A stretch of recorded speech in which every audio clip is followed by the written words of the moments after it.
Telugu cinema ఇండస్ట్రీలో power star Pawan కళ్యాణ్కి ఉన్న క్రేజ్ గురించి మనం ప్రత్యేకంగా చెప్పాల్సిన పని లేదు. ఆయన ఎప్పుడు ఏ సినిమా చేసినా కూడా ఆ సినిమా కలెక్షన్ల సునామీని క్రియేట్ చేస్తుందని చెప్పడానికి ఎంత మాత్రం అతిశయోక్తి లేదు. ఈయన చేసిన సినిమాలు కూడా సూపర్ సక్సెస్ అందుకోవడం కూడా మనం చూస్తూనే ఉన్నాము. ఇక ఇలాంటి క్రమంలోనే ఆయన చేయబోతున్న సినిమాల మీద ఒక క్లారిటీ అయితే ఇచ్చారు. ఇక తను ఖాళీ సమయంలో మాత్రమే సినిమాలు చేస్తానని, మిగతా సమయం అంతా తను ఆంధ్రప్రదేశ్ ప్రజల సేవ కొరకే వినియోగించుకోబోతున్నట్లుగా తెలుస్తుంది. ఇక ఇదిలా ఉంటే ప్రస్తుతం సెట్స్ మీద ఉన్న సినిమాల పరిస్థితి ఏంటి అని చాలా మంది సినీ మేధావులు సైతం పవన్ కళ్యాణ్ ని ప్రశ్నిస్తున్నట్లుగా తెలుస్తుంది. ఆ సినిమాల ప్రొడ్యూసర్లు విపరీతంగా డబ్బులను తీసుకువచ్చి పెట్టారు.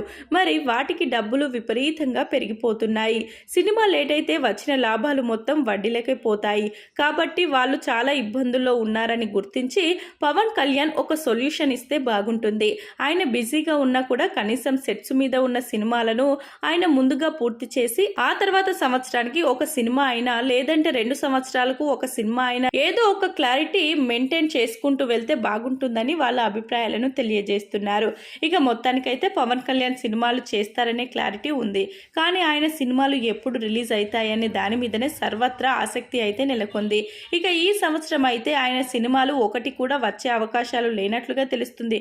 మరి వచ్చే సంవత్సరం అయినా సెట్స్ మీద ఉన్న 3 సినిమాలు కంప్లీట్ చేసి ఒకేసారి 3 సినిమాలను రిలీజ్ చేస్తారా లేదా అనే విషయాలు కూడా తెలియాల్సి ఉంది.